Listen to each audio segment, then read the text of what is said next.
Là-bas dans le monde, j'étais lié par... Bien-aimés frères et sœurs dans le Seigneur, bonjour, je suis Carlos Rekandé pour 5 minutes avec Jésus-Christ.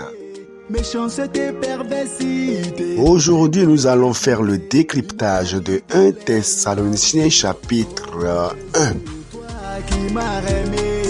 Le verset 1 du chapitre nous dit « Paul et Sylvain et Timothée à l'église des Thessaloniciens qui est en Dieu le Père et en Jésus-Christ le Seigneur, que la grâce et la paix vous soient données. » Paul et Sylvain et Timothée formaient une équipe pour servir le Seigneur. Paul, Sylvain et Timothée, la question est de savoir, qui sont ceux-là qui travaillent avec toi, qui sont tes compagnons d'œuvre? As-tu des compagnons d'œuvre? C'est malheureux de savoir qu'il y a des personnes qui font tout en solo. C'est eux seuls qui savent tout faire. C'est eux seuls qui savent chanter, qui savent prêcher, qui savent tout faire. Et donc, ils font tout en solo. C'était là le reproche que Jéthro avait fait à Moïse. Vous devez apprendre à avoir une équipe en qui vous avez confiance pour faire l'œuvre du Seigneur ensemble. C'est très important. Le verset 2. Nous rendons continuellement grâce à Dieu pour vous tous, faisant mention de vous dans nos prières. Bien, le Seigneur, as-tu une liste de requêtes des personnes pour qui tu pries, des choses pour lesquelles tu pries? Il y en a qui ne prient que pour leur famille, qui ne prient que pour leurs besoins personnels. Ils ne peuvent pas dire que nous faisons mention de vous dans nos prières. Non, ils ne prient pas pour leur pasteur, ne prient pas pour leur devancier, ne prient pas pour leur leader, ne prient pas pour ceux-là qui les nourrissent spirituellement, et c'est dommage.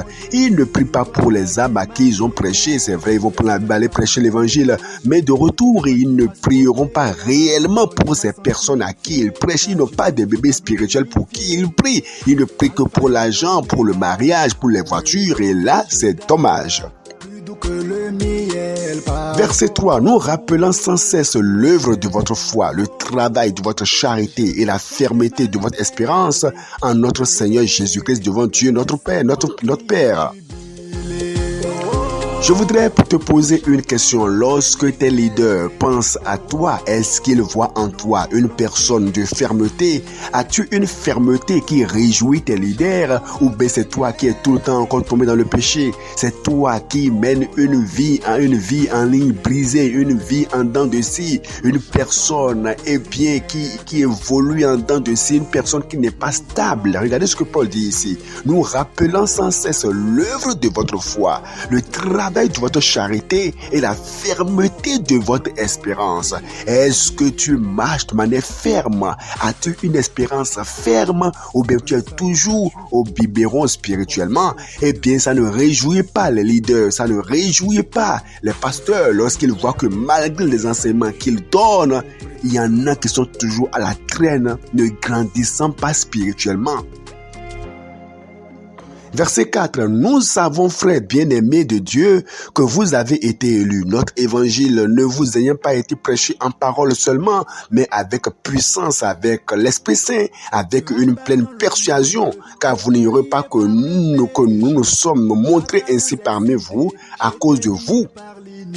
L'apôtre montre ici que l'évangile qu'il a prêché n'a pas été seulement un discours de parole, non, mais avec puissance, avec l'Esprit Saint. La question est de savoir, lorsque vous prêchez l'évangile aujourd'hui, prêchez-vous avec la puissance de Dieu?